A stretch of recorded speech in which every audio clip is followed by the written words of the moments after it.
5 ప్రశ్నలు 5వ భాగం. మరి 5వ భాగం చూసే ముందర 4వ భాగం అలాగే మొదటి నుంచి ఇవన్నీ చూడాలి కదా. మరి నేను పోస్ట్ చేశాను కానీ మీరు 4వ ప్రశ్న గురించి మీరు తెలుసుకోలేదు. సో ప్లీజ్ నా సబ్స్క్రైబర్స్ అందరూ తప్పకుండా మీరు ఆ 4వ వీడియోని కూడా చూసి దాంతో పాటు ఈ ఫైనల్ గా ఉన్న ఈ 5 ప్రశ్నల్లో ఆఖరి అంకం 5వ ప్రశ్న గురించి తెలుసుకుంటారని కోరుకుంటూ ఈ కథను 5వ ప్రశ్నను మొదలు పెడుతున్నాను. ధీరసింహుడు మన్నాడు సులోచన వద్దకు వచ్చి, నీ తరువాత ప్రశ్న ఏమిటి అని అడిగాడు.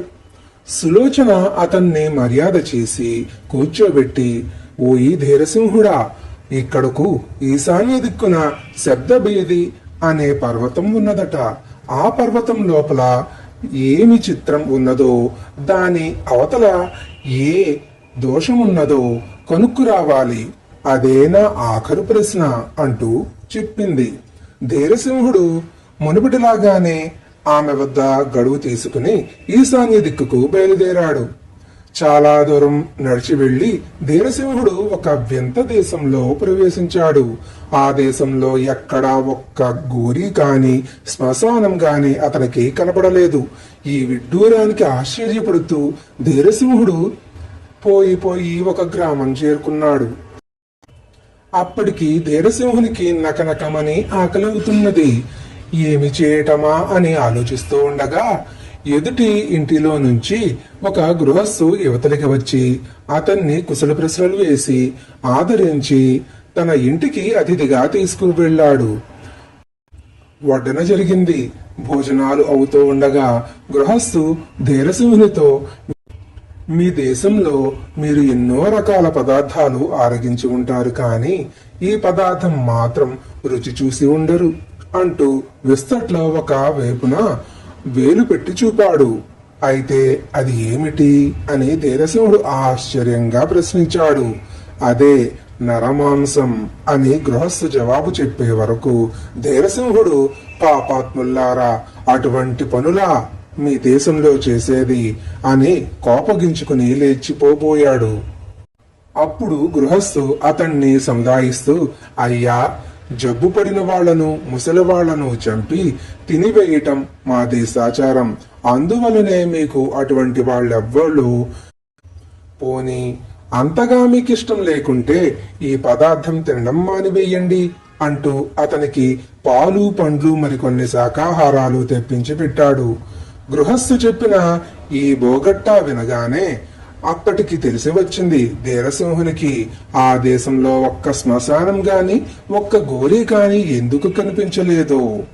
అక్కడి నుంచి ధీరసింహుడు మళ్లీ కొంత దూరం వెళ్ళగా ఒక పట్టణం తగిలింది. ఆ పట్టణ ప్రజలను శబ్దభేది పర్వతాన్ని గురించి కనుక్కుంటే ఇంకా 10 కోసలు దూరం పోవాలన్నారు. సరేనని తీరుగా బయలుదేరి పోయే వరకు మరొక పట్టణం తగిలింది. అక్కడ కూడా బోగట్టా చేయగా మరొక్క కోసుడు దూరం పోయి కనుక్కు అని చెప్పారు. అక్కడి నుంచి కొంత దూరం వెళ్ళగా మరొక పట్టణం తగిలింది. ఆ ఊరి వారిని కూడా అడిగితే ఇంకొక మైలు దూరంలో ఉన్నది ఆ పర్వతం అని చెప్పారు. కొంచెం సేపు ఆ పట్టణంలోనే విశ్రమించి చివరకు ధీరసింహుడు పర్వతం చేరుకున్నాడు.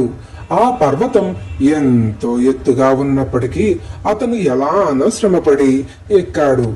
ఆ పర్వతం చూడటానికి మామూలు అన్ని పర్వతాల్లాగానే ఉన్నది, కానీ విశేషాలేమీ కానరాలేదు. కనీసం చెట్లు మొక్కలు అయినా కనిపించలేదు.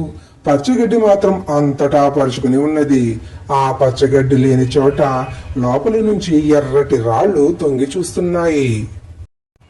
వింతలేమైనా కనిపిస్తాయేమోనని చాలాసేపు కనిపెట్టి ఉండి ఏమీ కనపడపోయేసరికి ప్రాణం విసిగి ధీరసింహుడు పర్వతం మీద నుంచి దిగివచ్చేశాడే కాని పట్టుదలగల ధీరసింహుడు ఊరుకుంటాడా? ఎంతకాలమైనా సరే అక్కడనే ఉండి ఆ పర్వతం యొక్క పుట్టుపూర్వోత్తరాలు కనుక్కుని గాని పోకూడదని నిశ్చయించుకున్నాడు. ఈ నిశ్చయంతో అతను ఆ పట్టణంలోని ఒక సత్రంలో బస చేశాడు. అతని మంచితనం వల్ల అక్కడి వారందరూ స్నేహితులయ్యారు. అందులోనూ ముఖ్యంగా వీరవర్మ అనే యువకుడు ధీరసింహునికి ప్రాణ స్నేహితుడైనాడు. వారిద్దరూ ఒకరినొకరు విడిచి ఒక్క క్షణమైనా ఉండలేకపోయేవారు కాదు. ఈ విధంగా కొన్నాళ్లు గడిచాయి. ఒక రోజున వీరసింహ ధీరసింహుడు కలిసి ఆ పట్టణపు బజారులో తిరుగుతూ ఉండగా చీకటి పడిపోయింది. కాని కళకళలాడుతూ దీపాలు ఉండటం చేత బజారంతా దేదీప్యమానంగా వెలిగిపోతున్నది. స్నేహితులిద్దరూ సరదాగా కబుర్లు చెప్పుకుంటూ ఆ బజారు వెంబడి పచారులు చేస్తూ ఉండేటంతలో శబ్దభేది పర్వతం ఉండే దిక్కు నుంచి రా రా శీఘ్రంగా రా అనే ఒక పెద్ద కేక వినబడింది. ఆ కేక మానవుల కంఠస్వరంలాగా కాక పర్వతంలో నుంచి బయలుదేరిన మేఘ గర్జనలాగా ఉన్నది. తక్షణమే ధీరసింహ వీరవర్మలకు ఎదురుగా తిరుగుతూ ఉన్న గుంపులో నుంచి ఒక మనిషి ఆ కేక వినిపించిన దిక్కుగా వెర్రివానిలా పరిగెత్తచొచ్చాడు. అప్పుడు ఆ మనిషి ముఖం అదొకలాగా అయిపోయింది. వాని కళ్ళు ఎక్కడో చూస్తున్నాయి. అతనికి తన శరీరము బయటి ప్రపంచము రెండూ తెలియకుండా పోయాయి.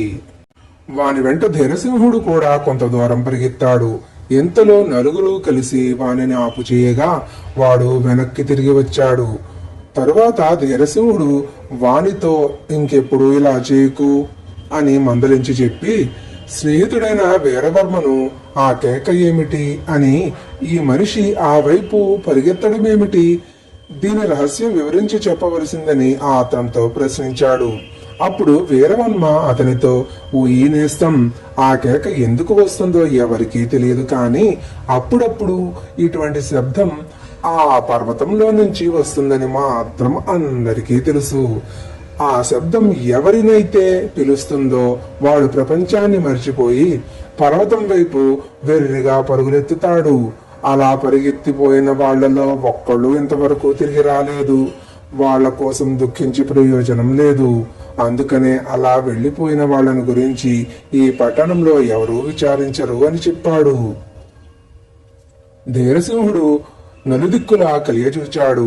ఆ పోయిన వాణ్ణి గురించి నిజంగానే ఎవరికీ పట్టినట్టే కనిపించడం లేదు. ఈ సంగతి అతనికి ఆశ్చర్యం కలిగించింది కూడా.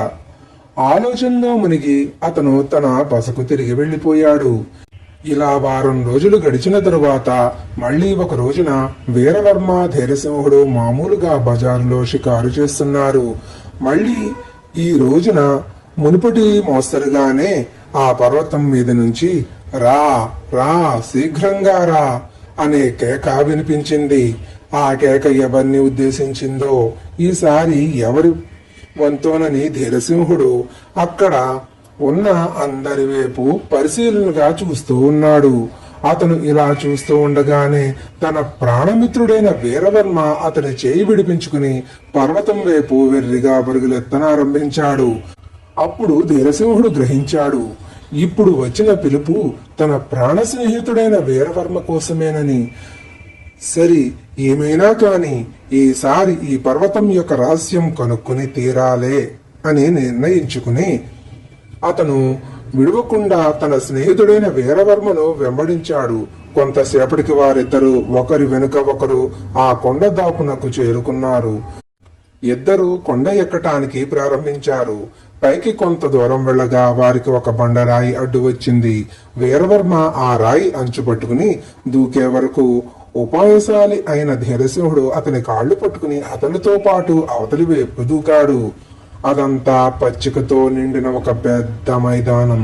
ఆ మైదానంలో వారిద్దరూ ఒకరి వెనుక ఒకరు పరిగెత్తుతూ ఉన్నారు.